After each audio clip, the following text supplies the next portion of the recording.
PRASA will be back in the spotlight tomorrow when the State Capture Commission resumes. The inquiry will hear testimony from Popo Molefe, the former chair of the PRASA board. The parastatal's head of legal services, Martha Ngoye, and two other witnesses will also testify. The inquiry has not yet sat since March when the country went into lockdown. However, Deputy Chairperson Raymond Zondo has assured South Africans that they are working around the clock to finish their work on time. Let's take a look at how far the Commission has gone with its work before the lockdown. Joining me now is Lawson Naidoo, the Executive Secretary for the Council for the Advancement of the SA Constitution. Thank you so much for joining us once again this afternoon, Lawson. Now, when we look at the State Capture Commission, not too long ago, we had Justice Zondo talking to the nation and saying that, yes, it has been locked down, but they have been hard at work and there has been some progress that has been made regarding the Commission. If you could outline to us what perhaps some of those works have been and what that progress is that he was referring to. Well, good afternoon and thank you very much. Unfortunately, the Deputy Chief Justice wasn't specific in terms of exactly the kinds of work that the legal investigating teams have been involved in. He simply said that they had been working to the extent that was possible given the lockdown restrictions and the inability of some of their investigating team to travel and the like, but that some work has been going on during this period. So, you know, we don't know exactly what it is. He did indicate that they are committed to completing the work of the Commission before the deadline, which is the end of March next year. So they have exactly 9 months left to complete all of the testimony that they still need to hear, as well as to compile the final report that will be presented to President Ramaphosa. If we could use our time together this afternoon as somewhat of a refresher course post-lockdown, and if we could highlight some of the key cases and some of the key testimonies that we've heard so far in the Commission. Yes, tomorrow the focus is on PRASA, but the Commission will continue thereafter. What ought we to be looking forward to? Well, you know, the Commission has dealt with a wide range of issues already. Its terms of reference itself are very wide. And we've heard from, you know, various former government ministers regarding issues pertaining to state-owned enterprises in particular. There's been a focus on SAA, on Eskom. Then we had the Bosasa revelations early last year from Mr. Agrizi, and a range of other testimony on a range of issues. I think what is of concern is that many of those matters have not been wrapped up, as it were. There are still witnesses that need to come forward to complete some of those lines of inquiry. There are requests for cross-examination of some witnesses, of re-examination of some witnesses. And then there's the matter that hangs over the Commission is the testimony of former President Zuma, who is due to come and return to the Commission to give further evidence, and there's no indication of exactly when that's going to be. The Commission has not issued a subpoena for him to return, and they're in discussions with him and his legal team. And that, I think, is something that we're all looking forward to, because this is an inquiry, let us not forget, that emanates from the Public Protector's State of Capture report, in which Mr. Zuma was a central figure. So his testimony is going to be critical, to the Commission hearing the full story.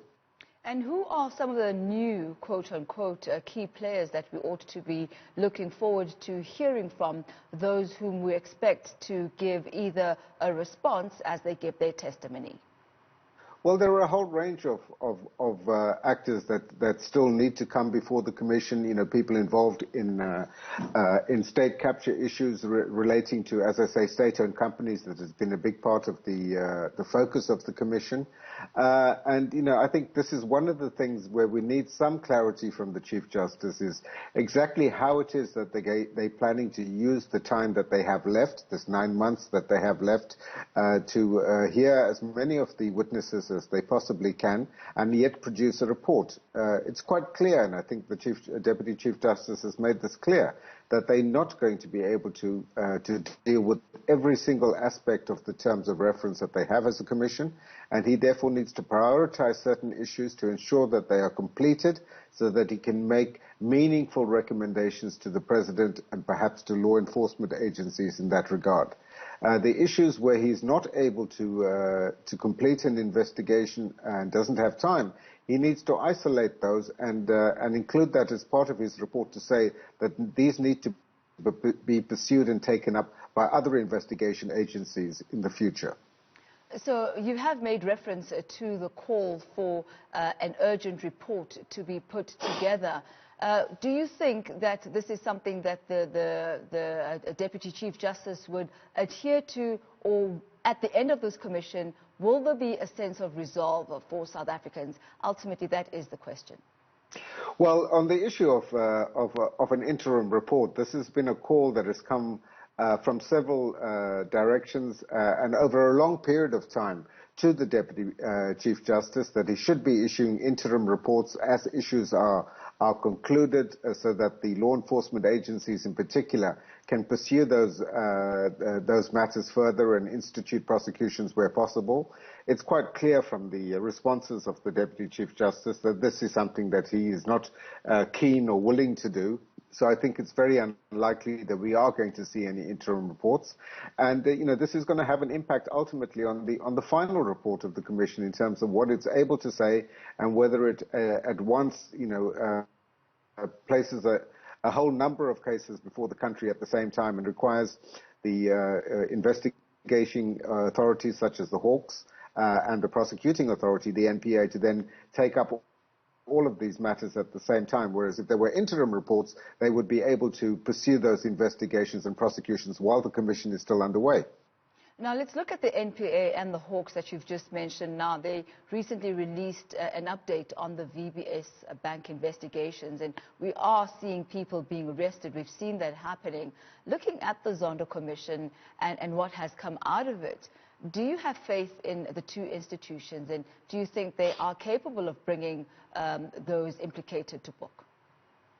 Well, I think there's certainly been a commitment from both the new leadership at the Hawks and at the National Prosecuting Authority to ensure that proper investigations are conducted and where the evidence exists to bring forward charges, as they have done in the VBS matter. There are a number of other matters that are still outstanding, which we would want to see action on emanating from corruption and state capture.